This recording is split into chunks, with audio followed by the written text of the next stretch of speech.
God Save the Wine, siamo a Roma e siamo accompagnati di Javier che qui è di casa, molto più di casa di quanto non sia io, quindi fa molto piacere avervi, ma soprattutto fa piacere parlare di Capalbio, uno dei territori che sta più crescendo in Toscana, è uno dei territori che è legato al mare, all'ambiente, alla natura.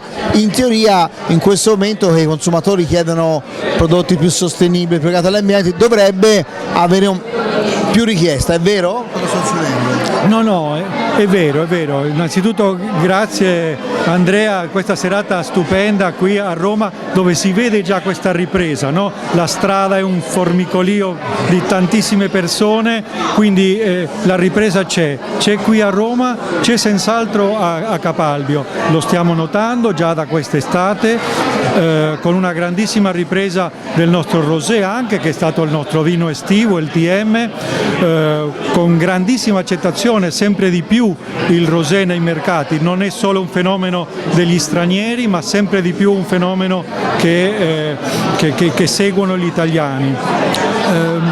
Poi per quanto riguarda la ripresa all'estero senz'altro si vede moltissimo.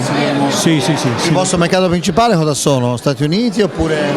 Noi esportiamo il 90% della produzione, va fuori, il Canada è il nostro primo mercato, secondo gli Stati Uniti senz'altro, l'Asia e il resto d'Europa. Pensando all'autunno, ora noi stiamo assaggiando il Caburnio che è diciamo second van alla francese, ma in realtà a volte ruba la scena al Monteti. Qual è il carattere dei due? In che cosa si differenzia? Al di là di come nascono? Di quello? Certo, guarda, è che sono come due fratelli, no? Non è il primo e il secondo vino, non è il Monteti il Grand Vin e il Caburnio la seconda scelta.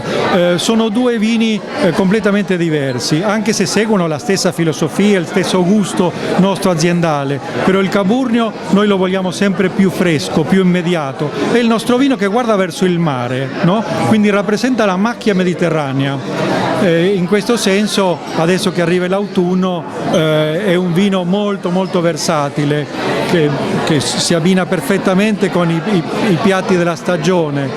Il prossimo è il Monteti, che invece appunto è più nella sua stagione, l'autunno e l'inverno. E l'inverno senz'altro, è un vino molto più caldo, è un vino col quale noi guardiamo verso l'entroterra, i nostri boschi, le pietre meravigliose che abbiamo tolto dalla terra e che sono il simbolo della tenuta. Esatto, quindi Monteti oggi come blend, com'è questa annata là di Monteti 2016? È un blend di Petit Verdot 55%, con 25% di Cabernet Franc e 20% di Cabernet Sauvignon. Ha fatto 18 mesi di barrique francesi e poi, molto importante per noi, 2 anni in bottiglia. Solo ora 2016 e comunque al di là del che effettivamente ha bisogno per la finezza. Questo Petit Verdot comincia già a avere, quanto hanno queste vigne? Sono forse le più vecchie in Italia di Petit Verdot? Ma forse sì, guarda, sicuramente hanno già una ventina di anni. E si vede come è cambiato il vino. Noi facciamo spesso le verticali e non solo, dopo 10 anni noi usciamo col Monteti 10° anniversario e il vino ha una longevità fantastica. Allora ricordiamoci passare da Capalbio e di far aprire queste bottiglie rarissime dopo 10 anni che sicuramente vale la pena provare. Grazie mille Javier. Grazie a te.